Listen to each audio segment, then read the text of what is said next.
시청자 여러분 안녕하십니까? VOA 뉴스투데이 시작합니다.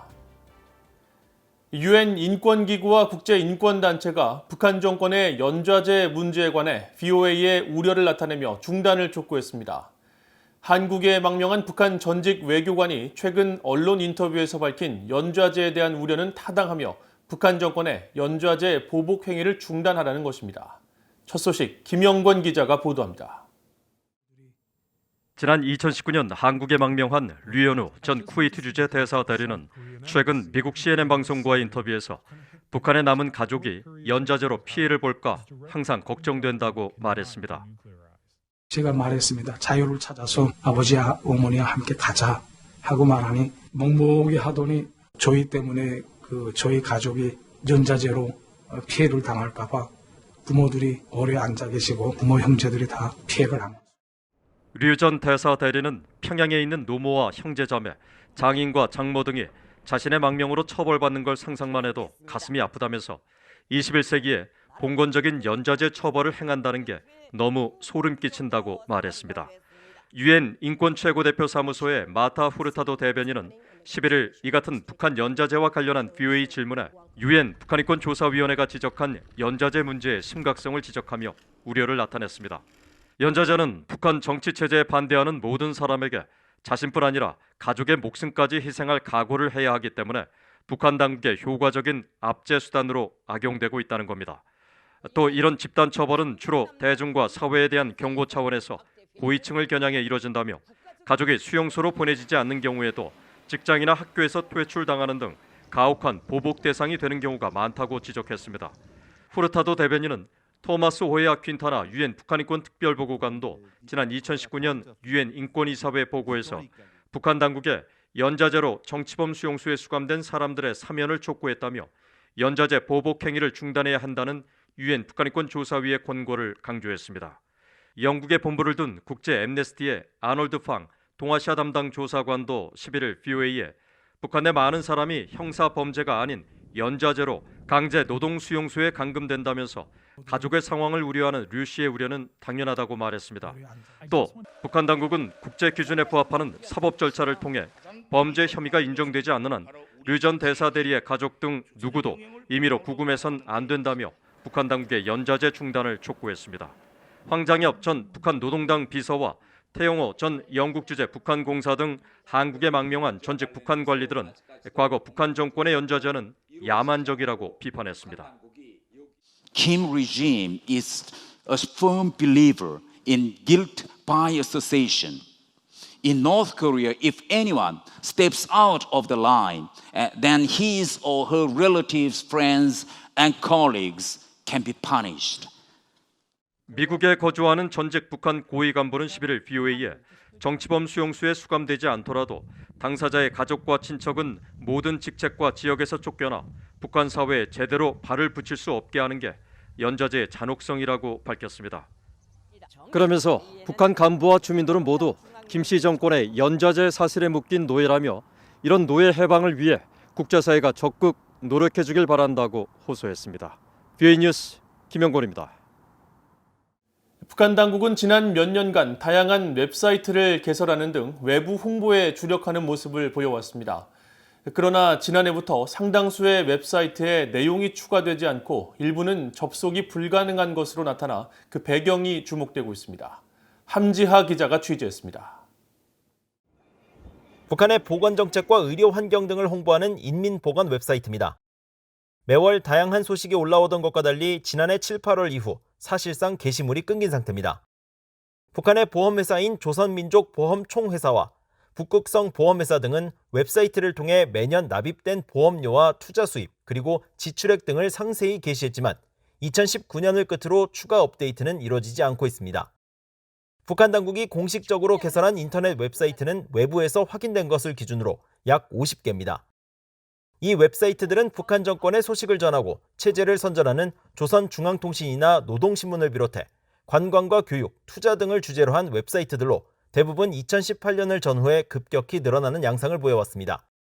그런데 VOA가 이들 웹사이트들을 확인한 결과 우리 민족끼리를 비롯한 북한의 대외 선전 매체를 제외한 상당수 웹사이트들은 업데이트 없이 사실상 방치되거나 접속이 불가능한 것으로 나타났습니다.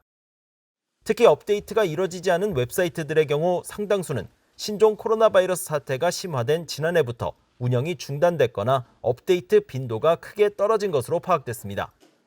신종 코로나 바이러스 여파로 사실상 중단된 북한의 관광 관련 웹사이트들도 추가 내용이 게시되지 않는 상태로 남아 있습니다.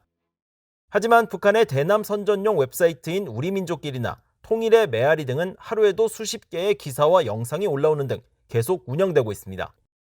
북한 엘리트 출신으로 유튜브 채널 평해트나이트를 운영 중인 탈북민 이현승 씨는 이들 웹사이트들은 대남 정보기관인 통일전선부 소속이라며 통전부 소속이 아닌 회사와 기관 등이 운영하는 웹사이트들은 상대적으로 적은 예산과 인력으로 운영이 저조할 수밖에 없다고 지적했습니다.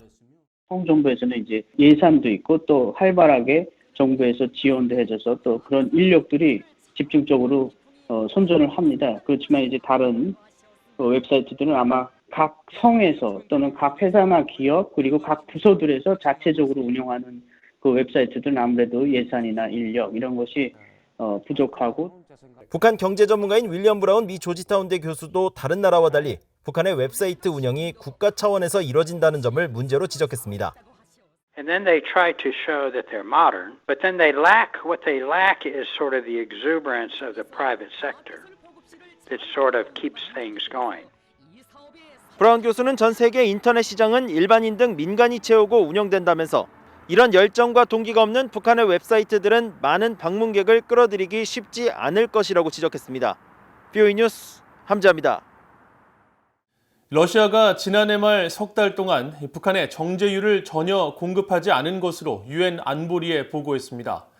11일 유엔 안보리 홈페이지에 보고된 러시아의 대북 정제유 공급 현황에 따르면 러시아가 지난해 10월부터 12월까지 북한에 공급한 정제유의 양은 0톤인 것으로 나타났습니다. 이에 따라 11일 현재까지 안보리에 보고된 2020년 러시아와 중국의 대북 정제유 양은 총 17,871톤이며 배럴로 환산하면 약 14만 1,180배럴에 해당하는데 이는 유엔 안보리가 북한의 핵과 미사일 개발 실험에 따른 대북 결의안으로 정한 연간 수입 한도 50만 배럴의 약 28%에 해당되는 양입니다. 하지만 최근 일부 공개된 유엔 안보리 대북제재위원회 전문가 패널 보고서에 따르면 북한이 지난해 1월부터 9월까지 수입한 정제유의 양은 수입 한도 50만 배럴보다 몇 배나 더 많은 양이며 이는 선박간 불법 환적 등 북한의 제재 회피 수법에 따른 것으로 분석되고 있습니다. 전 한미 연합사령관들이 전시작전 통제권 전환 작업을 가속화하겠다는 한국 국방당국의 지침에 거듭 우려를 표하고 성급한 전작권 전환은 전시 미군 파병과 핵 타격 능력을 현저히 제한하는 결과를 초래할 것이라고 말했습니다. 버웰벨 전 한미연합사령관은 최근 VOA에 보낸 성명에서 미국이 한국의 지휘체계로의 전작권 전환 결정을 검토한 뒤 성급한 결정이었다고 판단할 경우 미국은 전쟁 발발 시 한반도에 대한 미군 파병에 상당한 제한을 둘 가능성이 크다고 경고했습니다. 그러면서 이 같은 상황이 발생할 경우 미한 동맹에 균열이 생기고 한국은 북한 정권 아래 복속될 위험도 커질 것이라며 북한에 대한 중국의 전적인 군사적 지원이 보장된 상황에서 미국이 동맹 파트너 역할에 완전히 전념하지 않는다면 북한군은 한국군을 격퇴할 가능성이 크다고 우려했습니다. 제임스 서먼 전 한미연합사령관도 전작권 전환은 적의 위협과 아군의 역량에 초점을 맞춘 적절한 조건에 기초해야 하며 이는 훈련을 통해 증명되어야 한다고 강조하고 한국과 미국이 이런 조건에 서로 합의한 만큼 전작권 전환 조건 충족을 위한 점검에 중점을 두는 것이 우선돼야 한다고 지적했습니다. 북한에 가족을 두고 온 미국 내 한인 이산가족 단체들이 설 명절을 맞아 이산가족 상봉 조정관을 임명해 줄 것을 미국 국무부에 촉구했습니다. 미국 한인 2세들이 주축을 이룬 이산가족 USA의 폴리 대표는 10일 VOA에 이산가족 상봉 문제와 관련해 현재 대북 정책을 검토하고 있는 바이든 행정부에 제안서를 제출하고 면담도 요청할 계획이라면서 특히 이산가족 상봉 관련 조정관을 따로 임명해 관련 사안에 보다 집중해 줄 것을 촉구할 것이라고 밝혔습니다. 폴리 대표는 과거 국무부가 로버트 킹 북한 인권 특사나 스티븐 비건 대북 특별대표를 임명한 것처럼 이산가족 상봉 문제만을 전담하는 부서가 생긴다면 시간이 얼마 남지 않은 한인 이산가족 상봉 문제 해결에 큰 도움이 될 수 있을 것으로 기대한다고 말했습니다.